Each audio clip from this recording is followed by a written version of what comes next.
Magandang umaga sa ating lahat. Narito ang update ukol sa maging lagay ng ating panahon.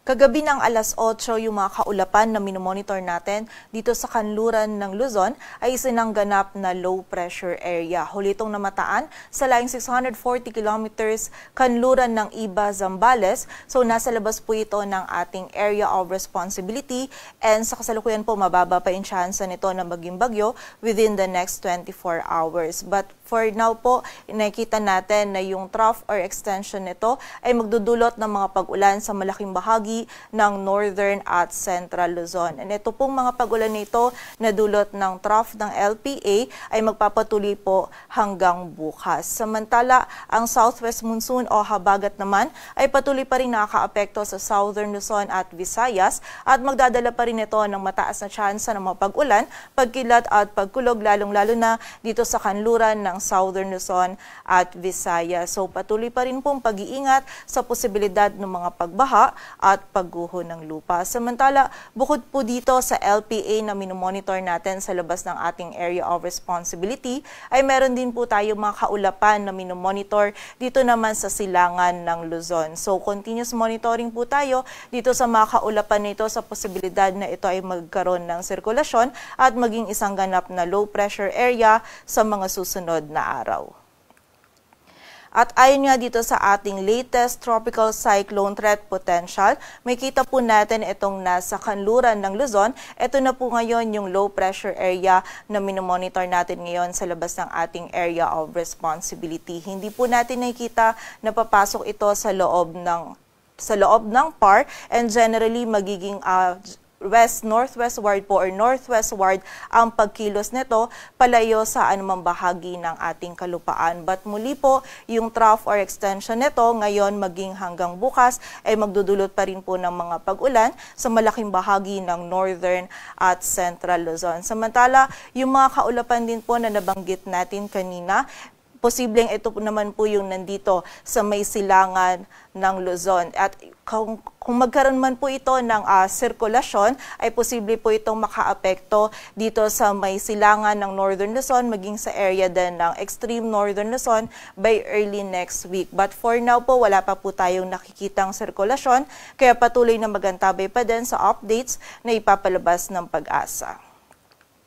At para nga sa maging lagi ng panahon ngayong araw ng Sabado, magiging maulap po yung kalangitan, may mga kalat-kalat na pag-ulan, pagkilat at pagkulog tayong mararanasan dito sa Ilocos Region, Cordillera Administrative Region, maging dito sa Central Luzon at sa bahagi din ng Batanes at Babuyan Islands. Dulot po ito ng trough ng LPA. Posible po yung katamtaman at kung minsan ay mga malalakas na pag-ulan, kaya pag-iingat po sa mga kababayan natin dyan sa posibilidad ng mga pagbaha at pagguho ng lupa. Samantala, magiging maulap din po yung kalangitan, mataas pa rin yung tsansa ng mga pag-ulan, pagkilat at pagkulog dito sa bahagi ng Metro Manila, Calabarzon, Mimaropa, maging sa area din ng Bicol Region. Dulot naman po ito ng habagat. Most likely po pagsapit ng hapon at gabi, doon po natin mas mararanasan yung mga malalakas na pag-ulan, kaya patuloy pa rin pong pag-iingat sa banta ng mga pagbaha at pagguho ng lupa. And kapag tayo ay lalabas, huwag pa rin po natin kalilimutan yung mga pananggalang natin dito sa mga pag-ulan nito. Samantala, sa nalalabing bahagi naman po ng Luzon, ay meron tayong mararanasan pa din ng mga isolated na mga pag-ulan, dulot pa rin po ito ng mga localized thunderstorms. Agwat ng temperatura dito sa Metro Manila ay mula 24 to 32 degrees Celsius, sa Baguio ay 16 to 22, samantala sa bahagi naman ng Lawag at Tuguegarao, yung maximum temperature natin ay maaring umabot hanggang 31 degrees Celsius at sa Tagaytay naman maging sa Legazpi ay 30 degrees Celsius. Samantala sa bahagi naman ng Visayas at Mindanao, yung buong bahagi po ng Visayas, maging yung area din ng Palawan, patuloy po makakaranas pa din ng mataas na tsansa ng mga pag-ulan, pagkilat at pagulog-dulot po ito ng habagat, lalong-lalo na yan dito sa Palawan at sa area din po ng Western Visayas. Posible pa rin pong hanggang kung minsan ay mga malalakas na pag-ulan yung ating maranasan, kaya patuloy pa rin pong pag-iingat para sa ating mga kababayan, lalong-lalo na po doon sa mga patuloy pa rin nakakaranas nakaranas ng mga pag-ulan simula ng mga nakaraang araw. Samantala, dito naman sa buong bahagi ng Mindanao, magiging bahagyang maulap hanggang sa maulap po yung kalangitan. May posibilidad pa rin po tayo ng mga biglaang pag-ulan, pagkilat at pagkulog, lalong-lalo yan sa hapon at gabi, dulot ng mga localized thunderstorms. Agwat ng temperatura sa Cebu ay mula 24 to 32 degrees Celsius. Samantala, yung maximum temperature natin sa Iloilo, Tacloban at sa Cagayan de Oro ay maaaring umabot hanggang 31 degrees Celsius. Samantala sa Zamboanga naman at sa Davao ay 32 degrees Celsius at dito naman sa Kalayaan Islands at Puerto Princesa, ang temperatura natin ay mula 25 to 30 degrees Celsius.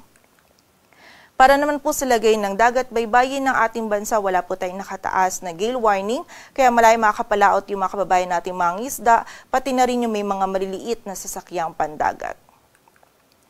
Dito sa Metro Manila, ang araw ay sisikat mamayang 5:42 ng umaga at lulubog mamayang 6:18 ng hapon. Patuloy po tayong magantabay sa updates na ipapalabas ng Pag-asa at para sa mas kumpletong impormasyon, bisitahin ang aming website pag-asa.dost.gov.ph. At para naman po sa mga pinapalabas na heavy rainfall warnings or yung rainfall at thunderstorm advisories ng ating mga regional offices, bisitahin lamang po ang aming website panahon.gov.ph. At yan po muna ang latest dito sa Weather Forecasting Center ng Pag-asa. Grace Castañeda, magandang umaga po.